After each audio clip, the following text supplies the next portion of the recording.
Club Média 7, bonsoir. La situation critique à la Renaissance du Bénin continue de faire la manchette des quotidiens béninois. Justement, c'est de la RB qu'il sera question sur ce plateau. Invité, Olivier Alotiémé, rédacteur en chef du quotidien Événement Précis. Oui, bonsoir. Oui, bonsoir à tout le monde. Oui. En face de Olivier, Brice Ogoubi, journaliste, rédacteur en chef du quotidien Nouvelle Expression. Brice, bonsoir. Bonsoir, cher ami. Tout de suite, nous allons suivre la revue de presse. La revue est signée William Tchoki.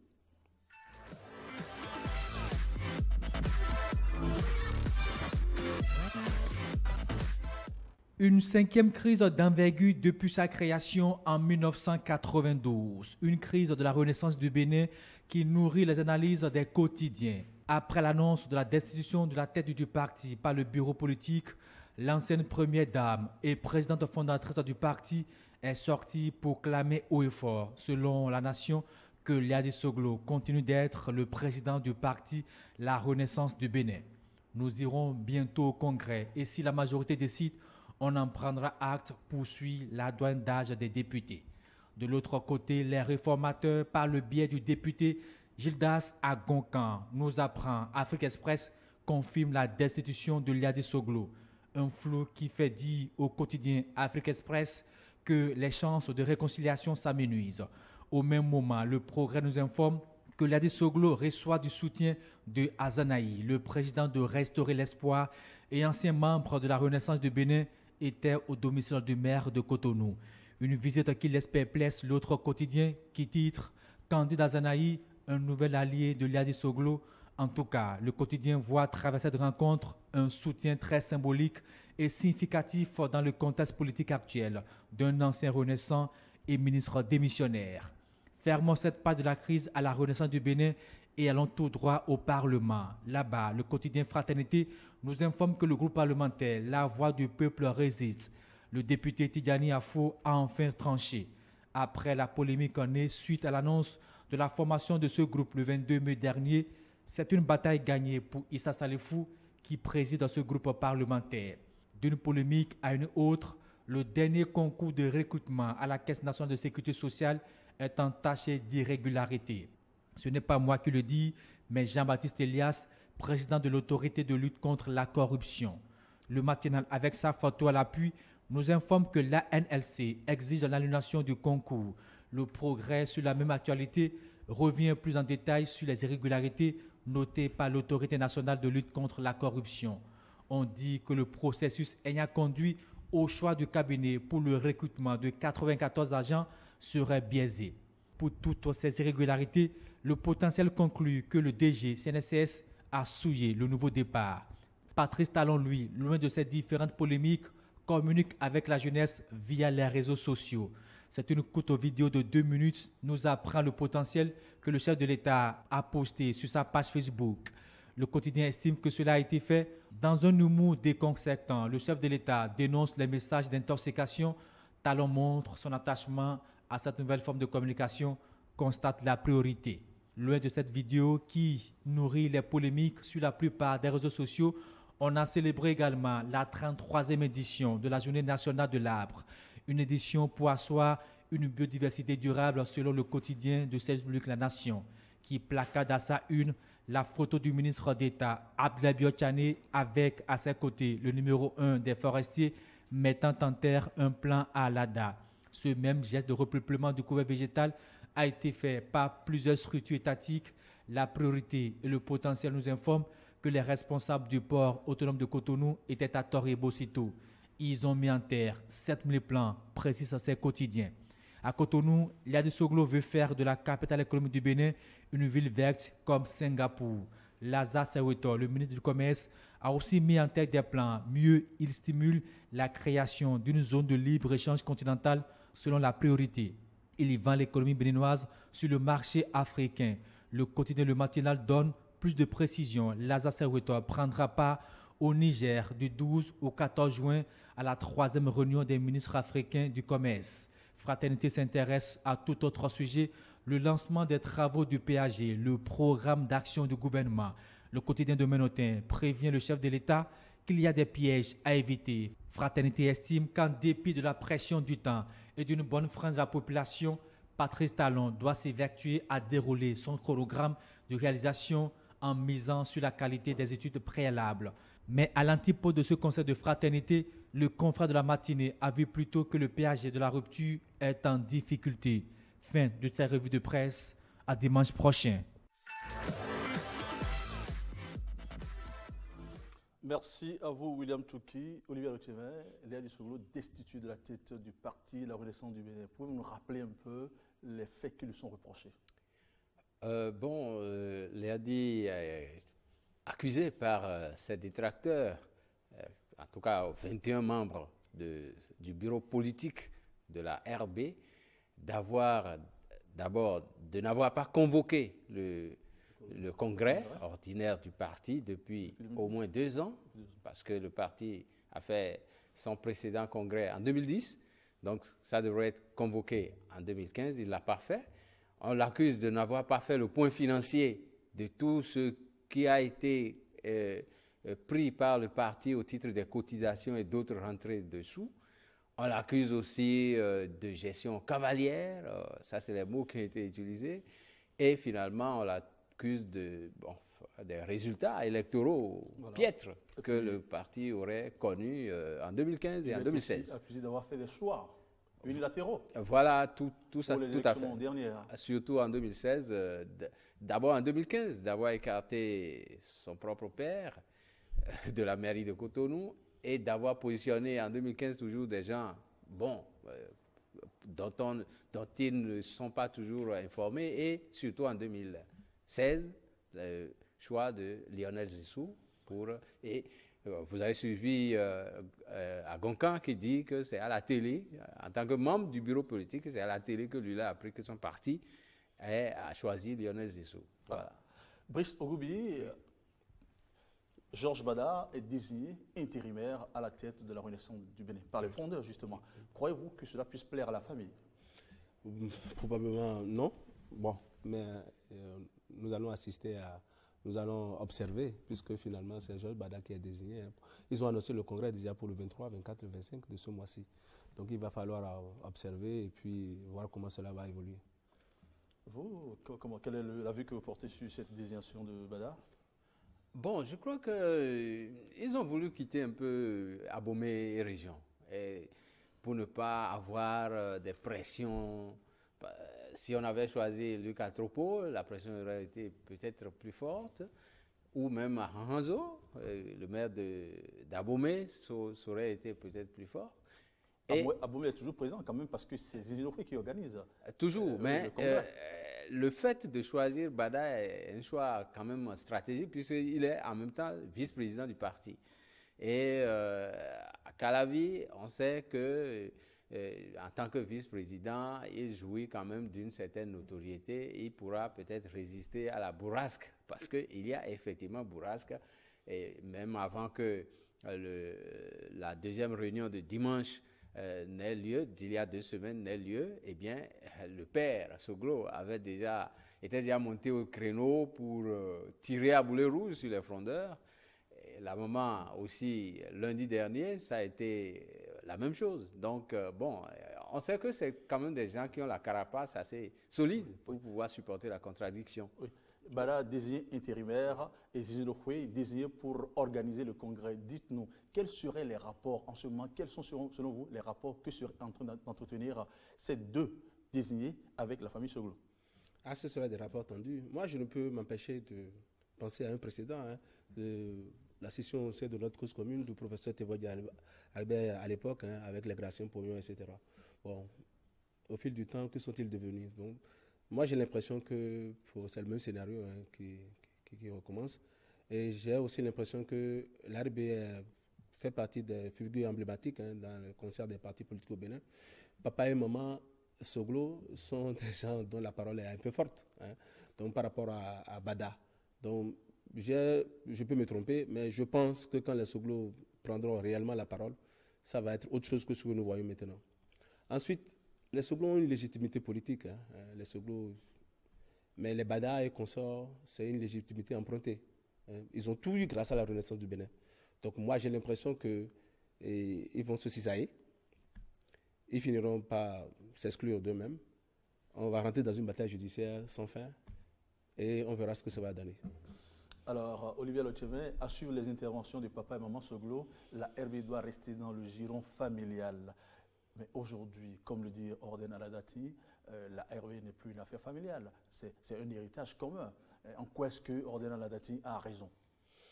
Bon, la RB est toujours restée dans cette atmosphère familiale, patrimoniale, si on veut. C'est un parti qui a prospéré sur la base de l'individualité, de la collectivité, si vous voulez, Soglo. Mais c'est un parti. Qu'on le veuille ou non, contrairement à ce que Mme Roselyne Soglo a dit lundi dernier en disant que bon, c'est des locataires qui sont venus chasser le propriétaire de chez lui, c'est un parti.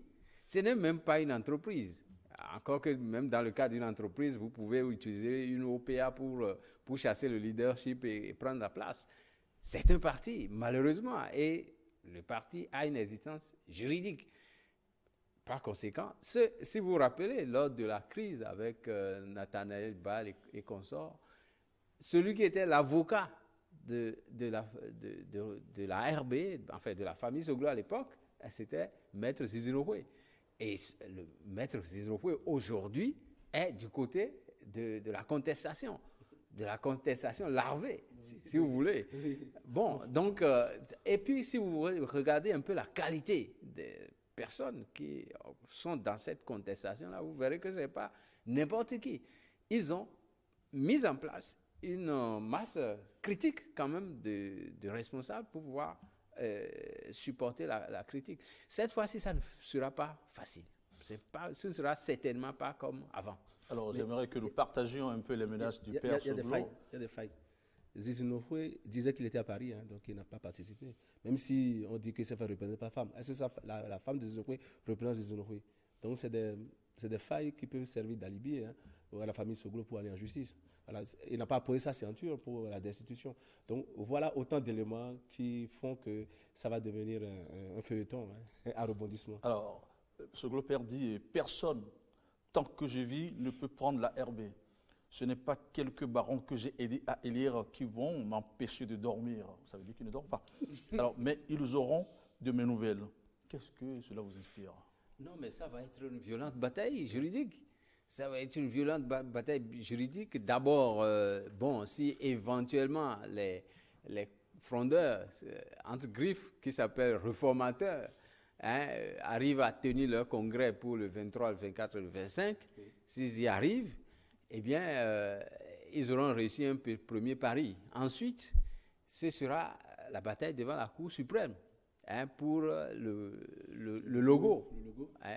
Le logo. Puisque pour le moment, le ministère de l'Intérieur leur a plutôt donné raison, pour le moment, en disant que désormais, on ne reconnaîtra comme président que Georges Bada, président intérimaire. Oui. Donc, à cette allure, est-ce que Liadi Soglo est en train de perdre complètement la face?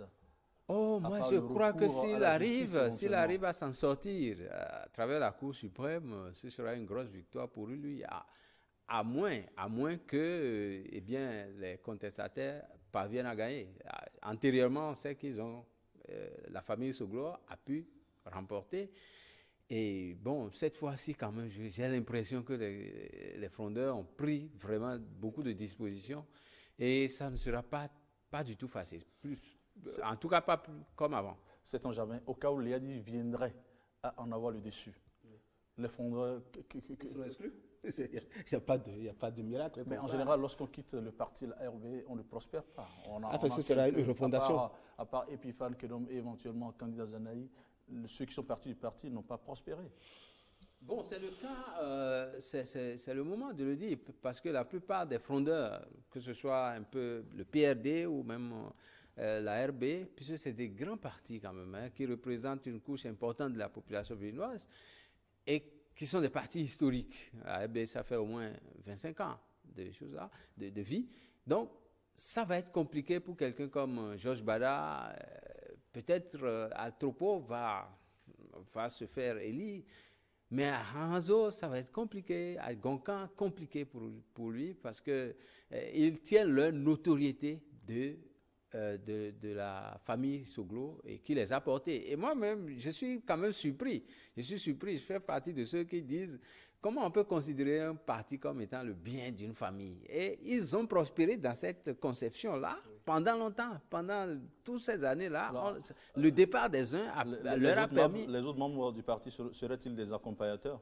Ah ben, dis donc, c'est une question qu'il faudrait mieux poser. Cette question, mais ils ont tout eu grâce à la RB. Et ils ont évolué dans cette idée-là. Voilà, que ils ont été à l'UMOA, ils ont été à la Cour suprême, voilà. Ils ont été ministres, ils ont été députés. Ils sont maires grâce à la RB. Ils connaissaient les dysfonctionnements liés à la RB, pourtant, ils ont prospéré dans cet environnement. Moi, je pense que dans cette histoire, les perdants, généralement, c'est notre sociologie qui est comme ça. Mais ce qui se passe à la RB se produit sous d'autres cieux, un peu comme en France, avec Jean-Marie Le Pen. Jean-Marie Le Pen et Maigret. Mais c'est des partis organisés. Bruno Maigret, ils ont tout fait, mais le parti est revenu à Jean-Marie Le Pen. Et après, passer le parti à sa fille. Mais après, la fille a fini, il faut pas qu'on arrête l'histoire. La fille a fini par expulser le père du parti. Comme Léa dit qui empêche aujourd'hui son père d'être candidat. Bon, la même chose, le même bâton qu'il a utilisé pour expulser son père risque de se retourner contre lui. Mais le paradoxe, c'est encore le papa qui vient à la rescousse pour sauver le navire. Ouais, ben, bon, parce le père ne relie jamais son fils. Non, si le seul baromètre qu'on a dans cette histoire, c'est la population. C'est les élections prochaines qui vont déterminer qui est qui et qui fait quoi. Alors, aujourd'hui, Léadi continue de se réclamer président du parti. Oui. Alors que Bada est désigné comme intérimaire. Il se produit une sorte de bicéphalisme au niveau du parti. Alors, face à cette situation, certains frondeurs préfèrent le retour de Nicéphore Soglo à la tête du parti. Ne serait-ce pas un échec que Nicéphore Soglo revienne à la tête du parti? Bon, moi j'ai un problème par rapport à l'acte donné par le ministre de l'Intérieur. Le ministre de l'Intérieur dit qu'il prend acte qu'à la tête du parti, désormais, c'est telle et telle personne qui ont pris. Mais a-t-il écouté les deux partis? Normalement, pour trancher, il faut écouter les deux partis. Bon, ça fait pas de failles que les avocats de Nicéphore Soglo ou de Léadi vont exploiter. Ensuite, le retour de Nicéphore Soglo à la tête est improbable. Il reste le père spirituel, il reste le président d'honneur. Et même comme président d'honneur, il joue pratiquement le rôle du président du parti. Donc ce retour est pratiquement improbable. Même si la mort se retourne, ne serait-ce que pour régler les situations, il est obligé de repartir à sa position initiale. Donc moi, je ne crois pas au retour de ce groupe pour diriger. Est-ce que c'est un échec? Oui, plus ou moins, parce que bon, Léadi n'arrive pas à sortir la tête de l'eau. C'est à croire que sans papa au moment, il ne peut pas se déterminer, il ne peut pas prendre ses responsabilités, il ne peut pas gérer un groupe. Et là, c'est un peu dommage. Bon, là-dessus, c'est une stratégie que les frondeurs utilisent pour faire croire qu'en réalité, ce n'est pas la famille Soglo qui est leur problème, que c'est une individualité, c'est-à-dire Léadi qui est leur problème. C'est ce qu'ils disent. Et en utilisant cette stratégie, ils disent simplement, Soglo, qui est le père tutélaire de tout ce monde-là, eh bien, ils disent que c'est lui, s'il décide aujourd'hui de prendre la tête du parti, que c'est tout à fait naturellement que tout le monde va lui concéder. Oui. Eh bien, bon, s'ils veulent sauver les meubles et ne pas faire comme le NCC de Tevoidre qui a fini par disparaître, je crois que c'est un moindre mal. Il peut prendre la tête de façon intérimaire. Une transition. Et voilà, et réorganiser le parti. Et au cours de cette réorganisation, il va encore positionner l'un de ses enfants ou un proche du parti. Bon, ça c'est un esprit qui est propre à ce parti-là. Moi, c'est un esprit qui est toujours demeuré. C'est-à-dire, c'est notre chose, c'est la chose des Soglo, etc.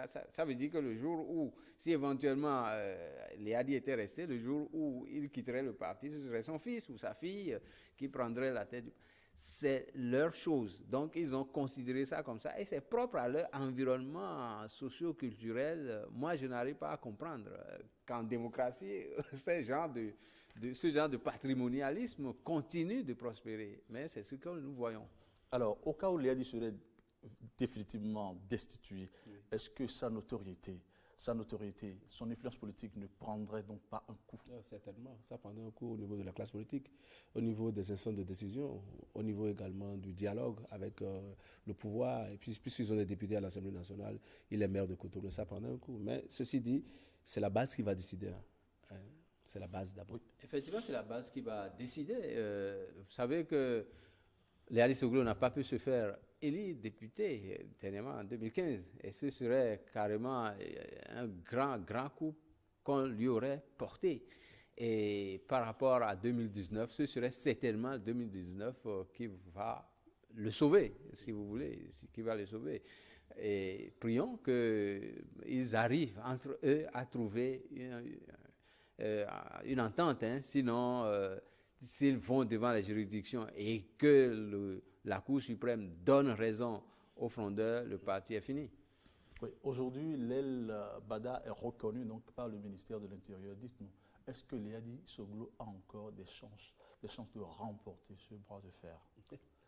C'est à l'aune de l'exercice du pouvoir, c'est aussi à l'aune du rapport de force. Voilà, le rapport de force ne vient que de s'engager. Je pense que rien n'est perdu, hein, autant pour les uns que pour les autres. Mais notre sociologie, nous avons une culture assez particulière. Hein. Quand les gens voient de l'acharnement quelque part et qu'ils estiment, à tort ou à raison, que telle personne a été brimée, etc., c'est la base qui rend justice finalement.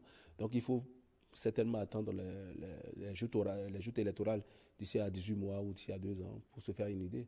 Mais moi, je pense que la partie ne vient que de s'engager et que rien n'est encore joué. Rien n'est encore joué.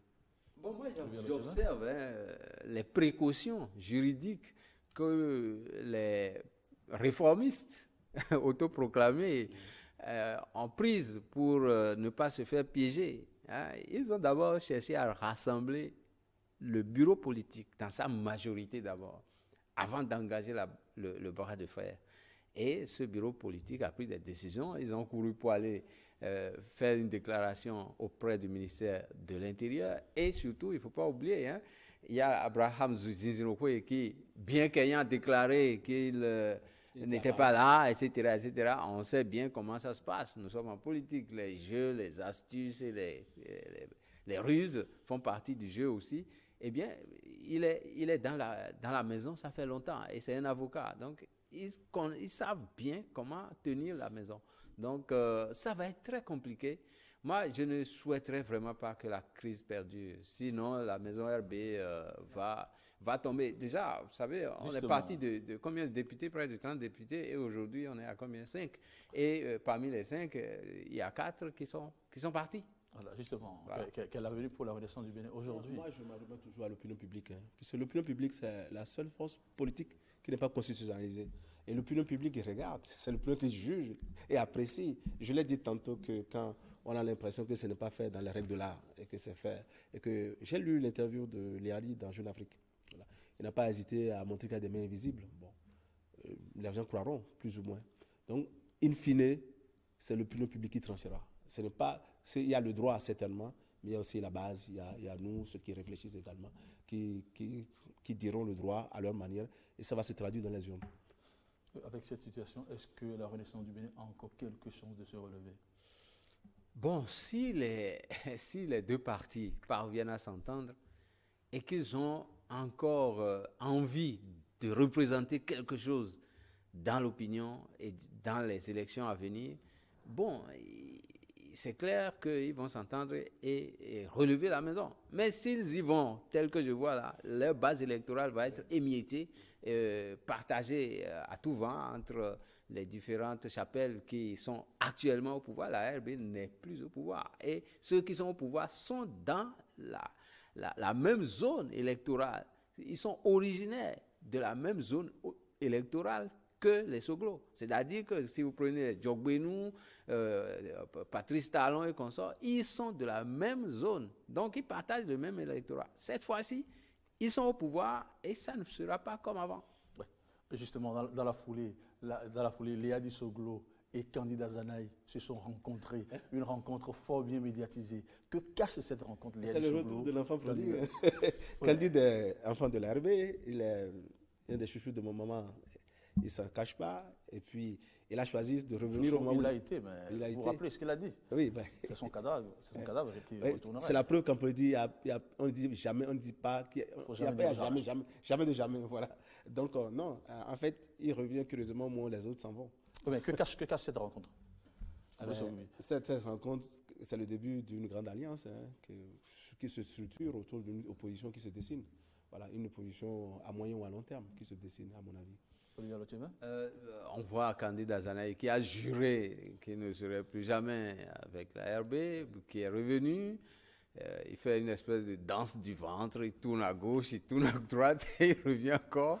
Mais bon, c'est une coalition de l'opposition qui se met en place et on ne serait pas surpris de voir d'autres s'allier et coaliser pour former quelque chose de fort contre... Mais quel avenir pour un tandem Léadi-Candide pour qui connaît l'histoire? Non, bon, ça là, vous-même vous le dites, hein, c'est juste circonstanciel. Les alliances de ce genre-là ne prospèrent que pour les élections et juste après chacun. C'est la nature de la politique au Bénin. C'est la politique. Je n'ai pas lu sur ces actes. Elle évolue en fonction du temps et de l'espace. Voilà. Donc, ceci dit, on peut se mettre ensemble pour un intérêt particulier et puis c'est d'autoriser quelques instants après. Mais pour le moment, ils sont ensemble et il faut en tenir compte. Autre sujet que nous allons aborder, recrutement de 94 agents à la CNSS. Un cabinet a été sélectionné pour s'occuper du recrutement, mais l'ANLC de Jean-Baptiste Elias estime que ce recrutement a été irrégulier, demande donc l'annulation du concours, le remboursement des frais utilisés dans ce cadre, qui sont des frais estimés à peu près 29 millions de francs CFA. Dites-nous pourquoi, que dites-vous d'abord de la position de l'ANLC? Bon, je crois que l'ANLC joue son rôle. Hein. Elle joue parfaitement bien son rôle. Elle a écouté toutes les parties prenantes dans l'affaire et a proposé que le conseil d'administration annule le concours, ce qui a été fait. Donc, elle a joué son rôle en la matière et a investigué, etc. Comme d'ailleurs elle l'a fait par le passé. Donc, ce n'est pas nouveau. Ce qui est peut-être nouveau, c'est que aussitôt la proposition faite, elle a été suivie d'effet. Et bon, je crois que c'est bon pour la transparence, quoi. Oui, mais le cabinet sélectionné pour le recrutement a-t-il été à la hauteur? Je ne saurais le dire sur ce plateau. On connaît un peu les irrégularités. On connaît les irrégularités. Dans certains centres, il y avait 300 absents et dans d'autres, il y avait débordement au point où les gens ont été redirigés vers d'autres centres de composition. Moi, je pense qu'au moment où on parle de la moralisation de la vie publique, au moment où le régime de la rupture a pris fonction et a annulé également d'autres concours qui étaient organisés, qui étaient juste des concours frauduleux, il va de soi que s'il y a ces genres de dysfonctionnement, qu'on mette de l'ordre et puis annuler le concours sous l'égide de l'ANLC, je pense que c'est une bonne chose. Ça participe de la transparence, à la moralisation de la vie publique et puis à remettre les choses à l'endroit. Mais la question qui se pose, c'est pourquoi la CNSS a eu recours à un cabinet alors que le ministère de la fonction publique est là? Bon, la CNSS, c'est un office qui est parapublic. Hein. Si c'était par exemple le ministère de la fonction publique, ça veut dire que c'est le budget national qui va payer les agents qui auraient été recrutés, alors que ce n'est pas le cas. C'est la CNSS qui, en tant qu'office ayant une autonomie de gestion, oui. Eh bien, c'est la CNSS qui... mais là, il faut aller voir si la CNSS avait le droit, si la CNSS n'a pas une structure interne pouvant organiser ce recrutement. L'ANS dit que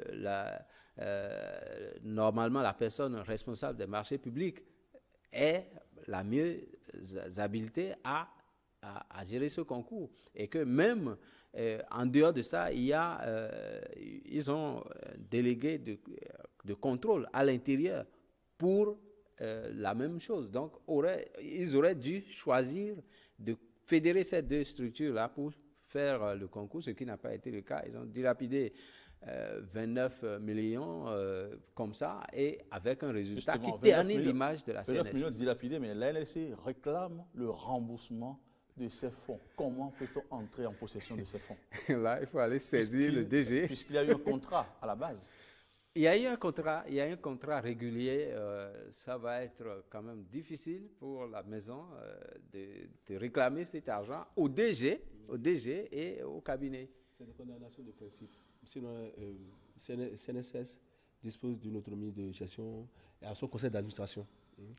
Même pour nommer le directeur de la CNSS, c'est le conseil d'administration qui approuve. Voilà, qui approuve la nomination au conseil d'administration. Donc, moi, je pense que c'est des dysfonctionnements qui ont eu lieu. On a bien fait de taper du poing sur la table et chacun va se reprendre. Autre sujet, le PAG qui reçoit quantité de soutien. Les travaux récemment lancés par le PAG reçoivent quantité de soutien. Ben, qu'est-ce que cela vous inspire? on revient à la politique, comme on dit là, comme avant, quoi. Hein, ex ante, comme on dit. Oh, non, c'est une vieille pratique, hein, que nous avons tous décriée ici, mais comme le chef de l'État a été échaudé par son récent revers à l'Assemblée nationale, il a décidé de prendre les taureaux par les cornes. Seulement que cette fois-ci, ça laisse un goût de déjà-vu. C'est du déjà-vu. Il faut inventer une autre forme de mobilisation politique. C'est comme ça que moi je vois la chose. On va dans tous les sens. On ne peut pas soutenir un programme d'action. Non. Il faut réinventer. Hein, il faut réinventer une autre manière de soutenir le pouvoir en place.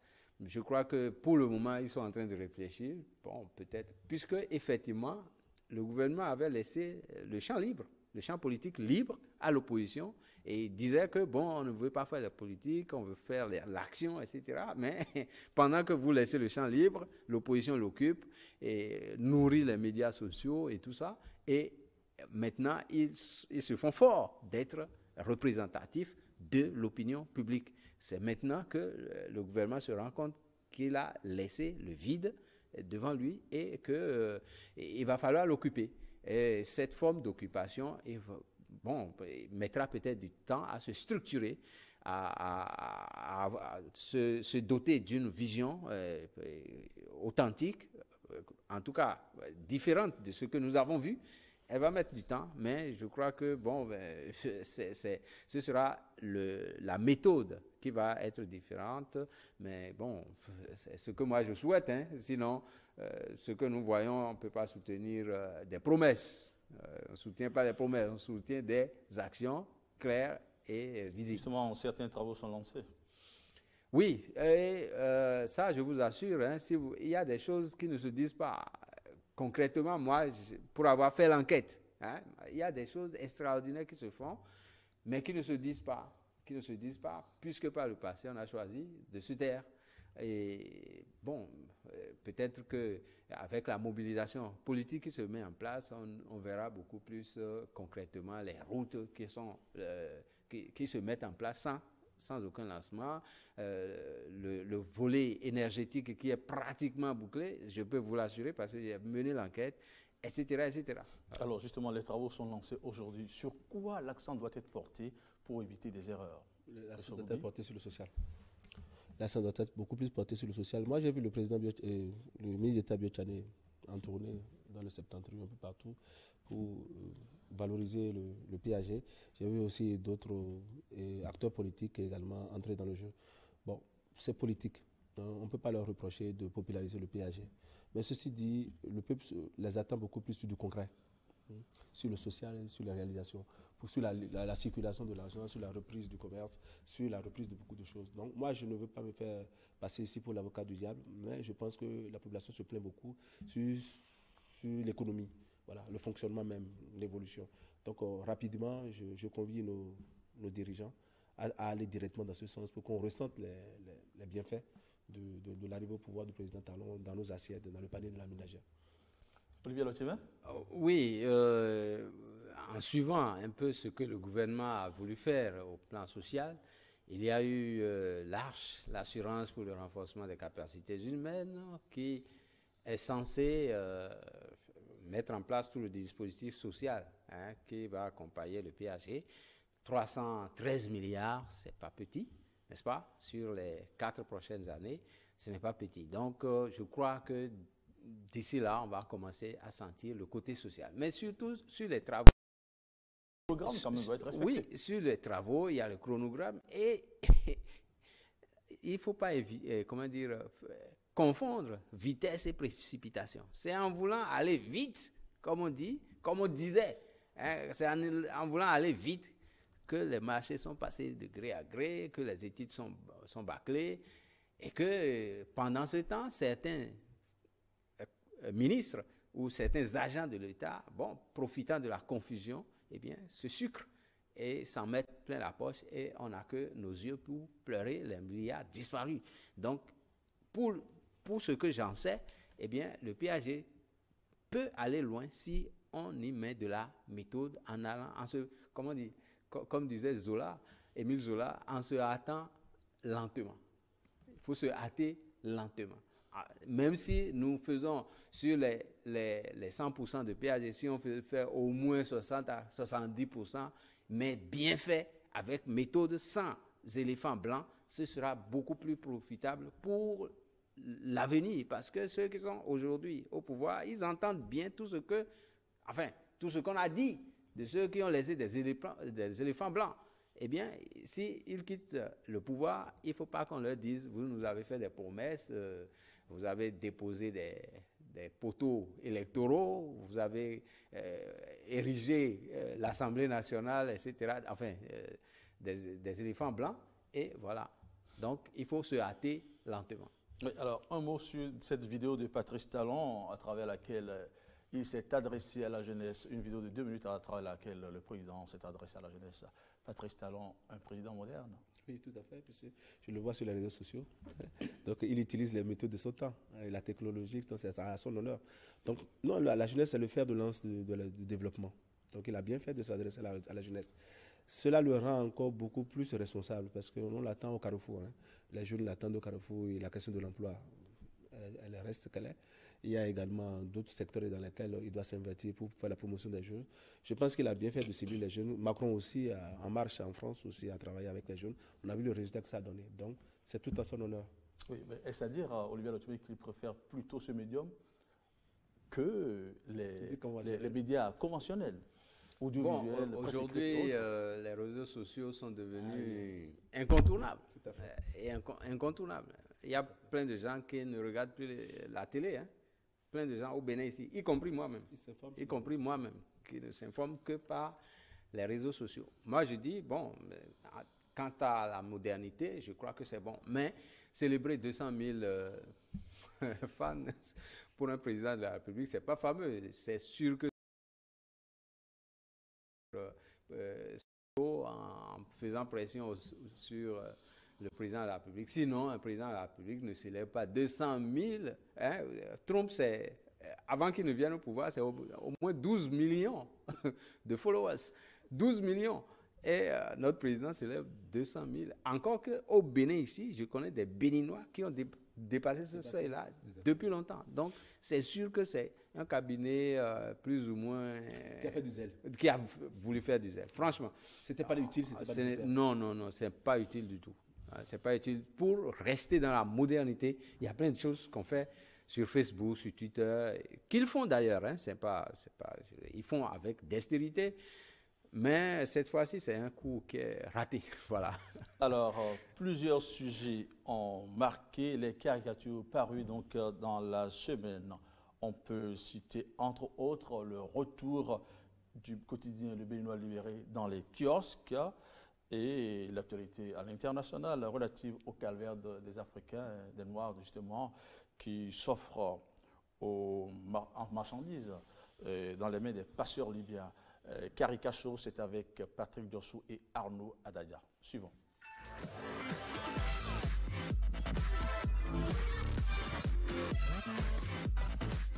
Chers amis de Club,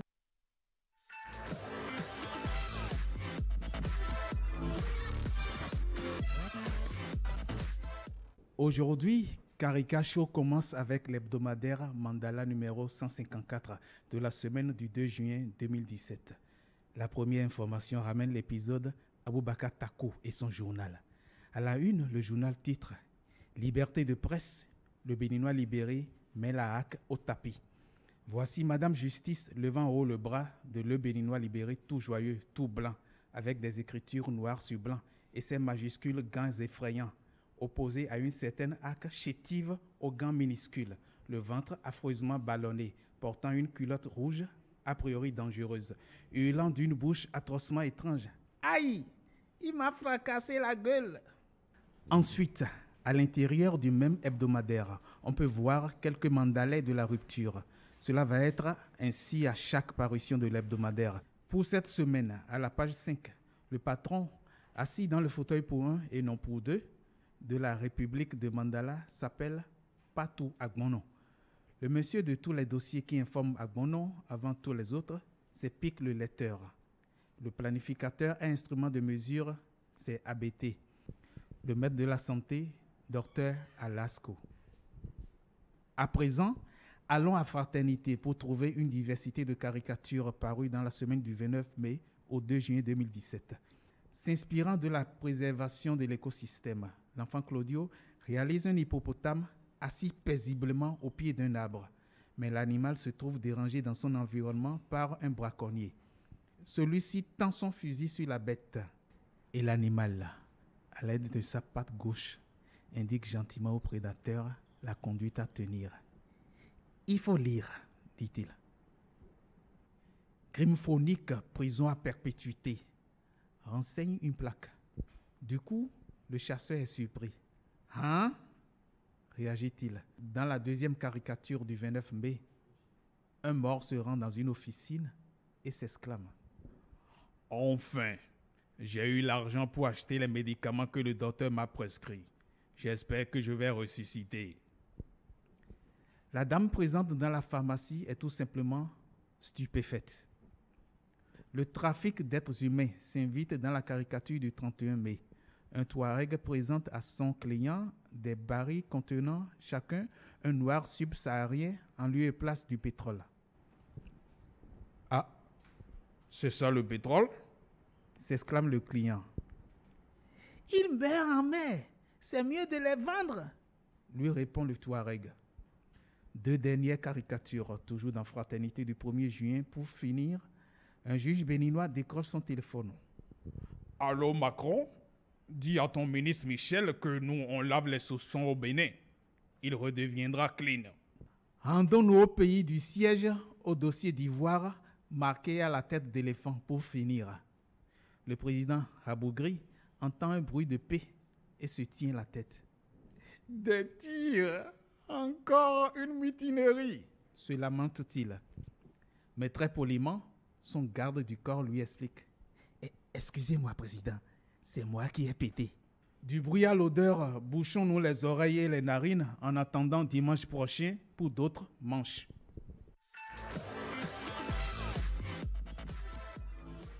Merci à Arnaud Aradja et à Patrick Diosso. Olivier Lotiema, le Béninois libéré de retour dans les kiosques. Est-ce qu'on peut dire que l'ARAC avait totalement tort d'avoir sanctionné Takou et ses collaborateurs? Bon, pour le moment, la Cour suprême ne s'est pas prononcée quant au fond. Si vous lisez la décision de la Cour, elle n'est pas allée quant au fond. Elle a dit qu'elle suspend pour le moment la sanction de parution. Donc, on attend encore la décision pour savoir si, bon, moi je ne peux pas rester ici.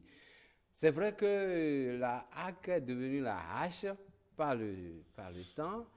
Mais il faut savoir aussi qu'il y a quand même des confrères qui ont exagéré. Ça, entre nous, on peut dire certaines vérités. Mais dans le temps, est-ce qu'on peut demander à une institution chargée quand même de préserver les libertés d'en être le principal bourreau?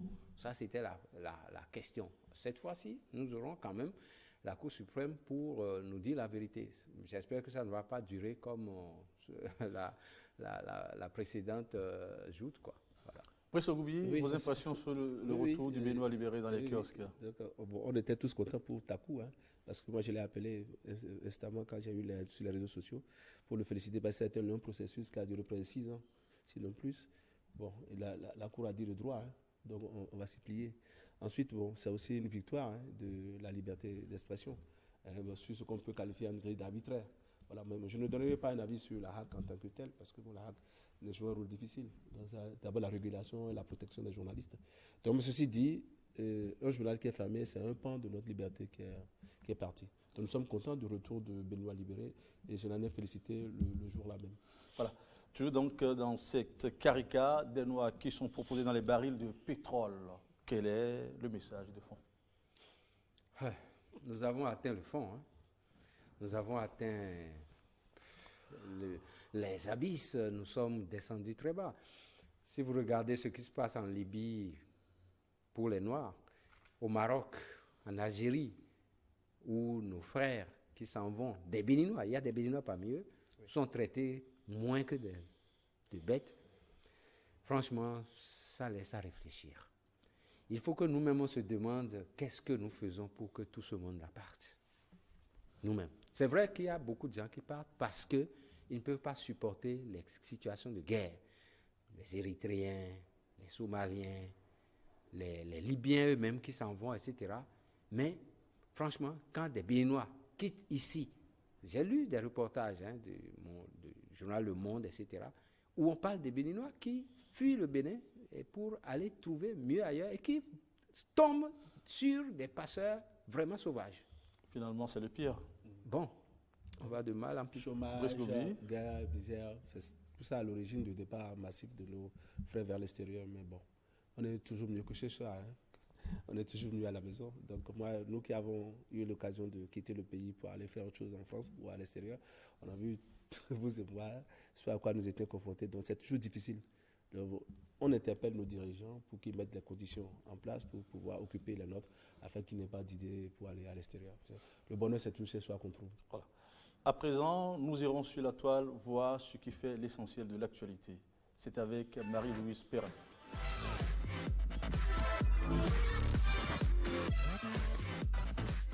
Chers amis de Club Mediaset, bonjour. Le chou gras sur le net cette semaine porte sur la décision de Donald Trump de quitter l'accord de Paris sur le climat dénommé COP21. Cette décision du président américain a fait réagir plus d'un. HuffPost, dans sa publication du 2 juin dernier, écrit que l'acteur Arnold Schwarzenegger a publié une vidéo pour dénoncer cette décision. Il est à retenir une phrase de l'acteur. Je cite « Monsieur Trump, on ne peut pas retourner dans le passé. Il n'y a que moi qui puisse faire ça. » Fin de citation. Invitée de LCI vendredi, Ségolène Royal, présidente de la COP21, estime que la décision de Donald Trump est un coup de bluff car on ne peut pas sortir unilatéralement de l'accord de Paris. Sur le même sujet, RTL titre Accord de Paris. Comment Emmanuel Macron a défié Donald Trump en 3 actes. Plus loin dans la publication, nous pouvons lire Acte 1. Une fermeté affichée à l'encontre des États-Unis. Acte 2. Un leadership appuyé de la France. Et acte 3. Make our planet great again. Entendez, rendre sa grandeur à l'Amérique et rendre sa grandeur à la planète. Mesme Adisso. Nous nous déconnectons avec cette question des confrères du quotidien Le Monde. Dans quelle mesure l'accord de Paris est-il contraignant pour les États signataires? À dimanche prochain. Merci à vous, Marie-Louise Perrin. La question est posée. Dans quelle mesure l'accord de Paris serait donc contraignant pour les États signataires? L'accord de Paris conserve quand même intact toute sa validité, malgré le départ annoncé. C'était depuis l'année dernière qu'on savait que Trump allait faire sortir les États-Unis. Eh bien, tous les autres pays ont pris la balle au bon et ont décidé de poursuivre la marche pour sauver. Est-ce que les États-Unis peuvent s'en retirer impunément? Au plan économique, ils auront le retour de la manivelle. Hein. Ils vont en avoir pour leur compte. Ça, Trump croit pouvoir relever l'industrie manufacturière, retourner les mines aujourd'hui, mais ça va être très compliqué pour lui-même, pour son économie. D'abord, il a des difficultés avec Arnold Schwarzenegger, les gouverneurs qui ne sont pas d'accord à l'interne. Voilà. Et puis l'accord de Paris, c'est d'abord un accord supranational. Bon. Je me demande ce que Trump fait de sa promesse, enfin, il veut contacter sa base à travers sa promesse électorale et la réalité du pouvoir. Donc moi, je crois qu'il est obligé de revenir à ça. Dans le cas contraire, il va en assumer les responsabilités. Quels sont les autres risques auxquels Trump expose les États-Unis en décidant de retirer donc, le pays? L'isolationnisme. Voilà, le pays s'isole au plan international et laisse le champ libre à la Chine. Actuellement, c'est la Chine qui prend le leadership mondial.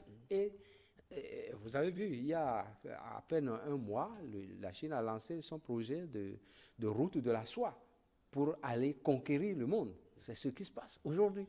Eh bien, c'est de l'aveuglement diplomatique que fait Trump Et bon, il en a pour son compte. Et il il va a pas faire pu descendre la les position d'Emmanuel Macron par rapport donc, à cette actualité. Non, mais Emmanuel Macron était président réaliste.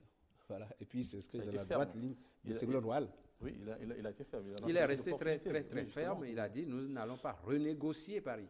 Donc, je crois que Trump a eu la meilleure réponse qu'il fallait. Et Macron. oui, Macron oui, la meilleure à réponse, oui. travers Macron, bien sûr. Oui, oui. Un mot sur la Maison-Blanche. 3 mois seulement après son recrutement, Mike Dubt, le directeur de la communication de la Maison-Blanche, a démissionné. Selon vous, est-ce une démission négociée ou une démission volontaire? Ben, Sur il est parti en catastrophe. Ce n'est pas la première fois. Hein. Il y a Michael Flynn qui était déjà parti. Hein. Et bon, la maison Trump est en train de conduire les États-Unis dans le mur. C'est un peu comme le Royaume-Uni qui a chuté au début du 19e siècle, comment dire, du 20e siècle. Nous sommes en train d'assister à la chute, au déclin de l'Amérique. Et qu'est-ce qui pourrait justifier cette démission? De principe, hein, à mon avis.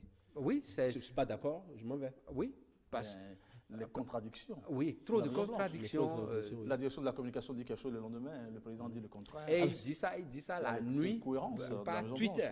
Hein, il Trump reste n'a dans pas son fini de lit. nous Le étonner. masque du président de la République. Il n'a pas fini de nous étonner. Il n'a pas un comportement de chef d'État. Hein, et ça, la direction de communication prépare quelque chose, réfléchit, élabore une stratégie qui est coulée dès le lendemain par le principal concerné. Croyez-vous que ces collisions présumées avec la Russie pourraient en être pour quelque chose? Oh, je ne crois pas. Je ne crois pas. Je C'est ne crois la pas. nature même du président. C'est sa nature. Il a un comportement chaotique. Et prions pour qu'il termine ce mandat aussi. Voilà. Cette démission peut-elle augurer de changements radicaux dans l'équipe Trump? Possible. Bon, peut-être qu'on va le remplacer. Le directeur de la communication à la Maison-Blanche n'est jamais Est-ce que quelqu'un d'autres ne vont qui pas est... sur le directeur de la communication? C'est possible. C'est bien Si possible. les frasques se multiplient, Oui, c'est possible. c'est bien possible. Parce qu'il en fait un peu de trop et il aime ça. Il aime ça. Hein. Faire des déclarations fracassantes pour... imaginez-vous que Trump a été capable d'entretenir, en tant que président de la République, d'entretenir une adversité sur Twitter avec une adolescente, enfin une jeune fille de 19 ans. Hein. Entretenir une adversité avec une jeune fille de 19 ans. Vous voyez, chef d'État, première puissance. Et peut-être que l'impeachment, c'est-à-dire la procédure va peut-être aboutir, j'espère, mais ça va être compliqué quand même. Ben, merci à vous, chers invités. On n'aura pas la rubrique Le Médiateur aujourd'hui. Rendez-vous donc dimanche prochain pour cela. Olivier Alochemin, rédacteur en chef du quotidien L'événement précis. Brice Ogoubi, rédacteur en chef du quotidien Nouvelle Expression. Merci. Brice Ogoubi, c'est un ancien ami, un ami de vieille date. Nous avons travaillé ensemble. Nous avons été stagiaires au quotidien La Nation. Oui. Nous avons fait la même école de formation. À Paris. C'est avec beaucoup de plaisir que je vous reçois sur ce plateau. Merci beaucoup, mon frère. Merci beaucoup, chers collègues. Rendez-vous donc à la prochaine. À la prochaine. Portez-vous bien. Rendez-vous donc sur ce plateau la semaine prochaine. Rendez-vous dimanche prochain. En attendant, vous pouvez en suivre la rediffusion demain, après le journal de 23h. Portez-vous bien. Bye bye.